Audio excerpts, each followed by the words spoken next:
O Observatório Cultural de hoje entra no mundo das cores e dos pincéis. Nós vamos conversar com o artista plástico Jonas Lourenço, que também é arquiteto, escultor e designer de interiores, além de paisagista.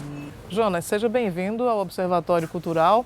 Você, apesar de não ter nascido na Paraíba, mas você viveu aqui quase que sua vida inteira, né? Isso, é um prazer estar com vocês. Eu me considero paraibano, tanto que já recebi até um título de cidadão paraibano.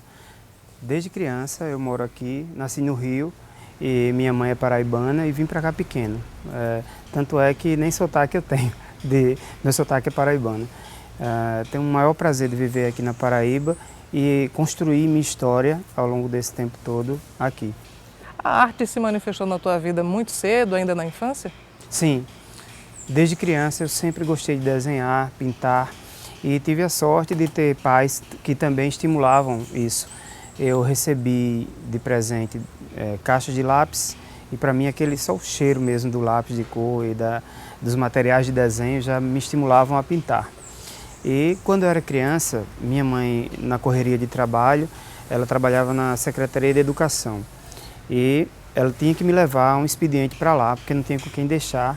No outro expediente eu levava meu irmão e lá eu ficava quietinho num birô e ela me dava os rascunhos e eu desenhava a tarde inteira.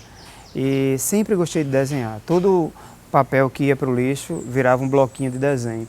Então, todos os meus professores e amigos desde a infância tinham caricaturas minhas. Então, sempre foi lúdico, sempre foi uma brincadeira, desenhar, E foi algo que pintar. nasceu espontaneamente, você se espelhou em alguém ou aquilo já fluiu de você próprio? Eu acho que por gostar de arte, eu era estimulado e meu olhar ia sempre para tudo que envolvesse arte. Então, nas disciplinas de educação artística ou fotografia, desde cedo, tudo que remetia à arte me chamava atenção. E eu sempre tinha um posicionamento diferente em relação aos meus amigos. Nunca fiz a arte por obrigação, era um prazer fazer isso. Aí depois, com o passar do tempo, eu pensei em tornar isso algo mais profissional, algo que eu quisesse levar para a vida toda. Durante o discurso que você fez quando recebeu o título de cidadania paraibana, você lembrou da sua infância, que foi humilde. Enfrentou muitas dificuldades nessa época? Como é que foi esse período da tua vida? Na minha infância, hoje é muito diferente. Hoje a criança ela tem acesso ao mundo, ao universo. Naquela época tudo era muito mais escasso. Então eu tinha uma vida simples, sempre estudei em escola particular, mas com bolsa de estudos. E minha mãe e meu pai, eles sempre funcionários públicos, trabalhavam muito para que minha mãe tinha que trabalhar à noite, ela dava aula o dia inteiro e à noite ela costurava, fazia vestido de noiva, fazia bolo, confeitava bolo. Sempre a gente teve uma vida com muita dificuldade, mas assim, uma vida muito digna. E eles sempre disseram para a gente que a herança que eles poderiam deixar seria o ensino. Então eu investi sempre nisso, nunca precisei, diferente de outras pessoas, nunca passei fome, nunca precisei, digamos, fugir, parar de estudar, que eu acho que tem muitas pessoas que elas conseguem alcançar assim, lugares muito altos com muitas dificuldades, então são pessoas resilientes. Mas dentro da minha dificuldade eu acho que eu fui bem resiliente, porque a vida sempre me mostrou outras possibilidades, outros caminhos, e eu preferi seguir o caminho do ensino, do estudo. E graças a Deus hoje eu tenho colhido frutos disso. Você também é professor e você falou sobre como a arte te influenciava já desde a infância. Qual é a contribuição que você imagina que a arte pode dar na formação do indivíduo? Eu acho fundamental. Eu não acredito que a gente possa falar, que a gente possa conversar, dialogar ou aprofundar alguma coisa se a gente não tiver um embasamento teórico. Então, eu estimulo muito as pessoas que convivem comigo a ler, a assistir filmes, a ter o acesso à cultura, de alguma forma. E hoje esse acesso é muito fácil. A pessoa realmente não lê, não pesquisa, não estuda, porque não quer, porque nós não temos o hábito. E eu acredito também que não haja grandes incentivos para isso. Mas se você não lê, logicamente você não tem o que conversar. Se você não ouve boa música, você não tem como discutir sobre isso. Não desmerecendo, mas se sua vida se resume ao futebol, E, enfim, há uma vida mais superficial, essa vida cultural, ela não se aprofunda.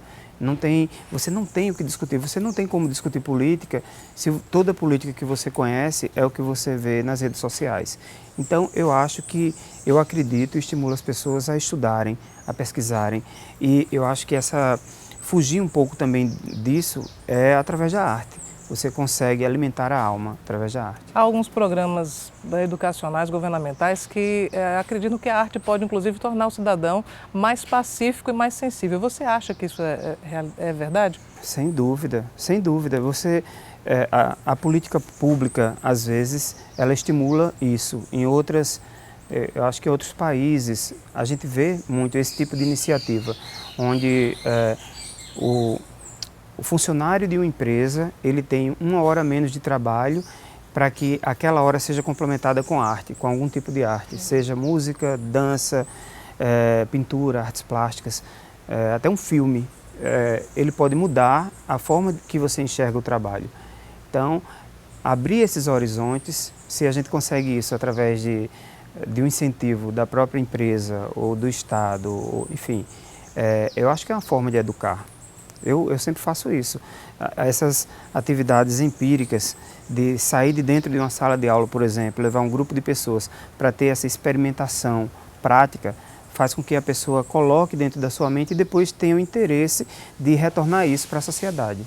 Na sua vida acadêmica você chegou a cursar psicologia, mas decidiu abandonar o curso. Por quê? A arte já estava pulsando mais forte nessa época? Eu entrei muito cedo na faculdade, então eu entrei em psicologia aos 16 anos e estudei psicologia, tudo certo e tal, mas aos 20 anos eu vi que eu não tinha condições de exercer a psicologia, tanto é que eu nunca coloquei na prática como um psicólogo, mas aquilo foi uma base fundamental e aos 21 anos eu entrei em arquitetura.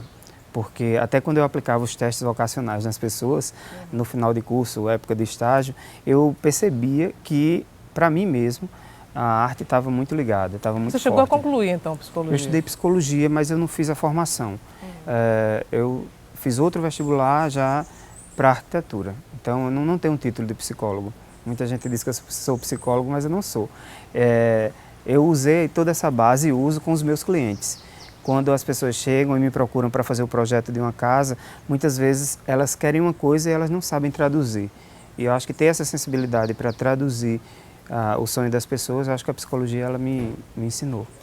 Na sua opinião, a arquitetura tem mais a ver com arte? Você consegue fazer essa intersecção entre as duas coisas? Essa pergunta sua é excelente. Eu acho que a arquitetura ela é técnica, é um curso técnico, mas ele está muito associado à arte, porque se o arquiteto, ele não souber ouvir, ele não vai conseguir traduzir o sonho da pessoa e transformar isso num espaço agradável. Ele está muito associado à arte também, porque você vê verdadeiras esculturas, prédios que são esculturas, mas essa escultura é diferente de uma pintura. Essa escultura ela tem que ter uma funcionalidade. A arquitetura ela fica no meio ali, no limiar entre a arte e a tecnologia. Você tem que deixar belo, mas também deixar funcional. Diferente das artes plásticas, onde eu posso mergulhar realmente, expressar minha opinião, independente da venda dessa tela. Então vai ter alguém que vai olhar aquela obra de arte e vai dizer, eu quero isso para mim. Na arquitetura eu não posso fazer isso, eu não posso brincar, como a gente vê, por exemplo, Oscar Niemeyer construiu os prédios de Brasília, verdadeiras esculturas, mas aí hoje você tem o custo da obra, que é fundamental, e tem a funcionalidade. Você não pode fazer um prédio para que ele simplesmente exista, mas ele tem que atender a uma função. Então, existem limitações na arquitetura que a arte me dá essa liberdade de passear livremente. Na arquitetura, quais são os grandes nomes que te inspiram? Richard Meier é um arquiteto americano que eu gosto muito do trabalho dele, arquiteto modernista. Frank Lloyd Wright, que é um arquiteto também que é um dos pais da arquitetura moderna. Le Corbusier também, arquiteto franco-suíço. São arquitetos mais antigos, mas que eles deixaram um legado bem interessante para que a arquitetura de hoje, a arquitetura contemporânea, ela possa ser o que ela é, ter essa liberdade. Dos arquitetos novos tem Santiago Calatrava, que é um arquiteto impressionante, o uso do aço, a forma como ele trabalha a arquitetura como escultura. É muito bonito de ver e tem vários outros nomes. No Brasil nós temos arquitetos vivos que são muito bons e que eu ia estar sendo injusto se eu falasse o nome de um e não falasse o nome de outro. Mas tem muitos arquitetos bons. Na Paraíba, então, nós temos assim, vários exemplos de bons arquitetos, Expedito Arruda, Regis Cavalcante, que também é arquiteto e artista plástico, que deixaram a marca. Sandra Moura, que é arquiteta também contemporânea. E dessa geração nova, eu só gostaria e faço o apelo que os arquitetos novos que estão se formando, estão em formação, olhem a arte como algo essencial e que não olhem só a arquitetura como um concreto. Nós vamos a um breve intervalo e daqui a pouco nós vamos conhecer mais sobre o trabalho artístico de Jonas Lourenço.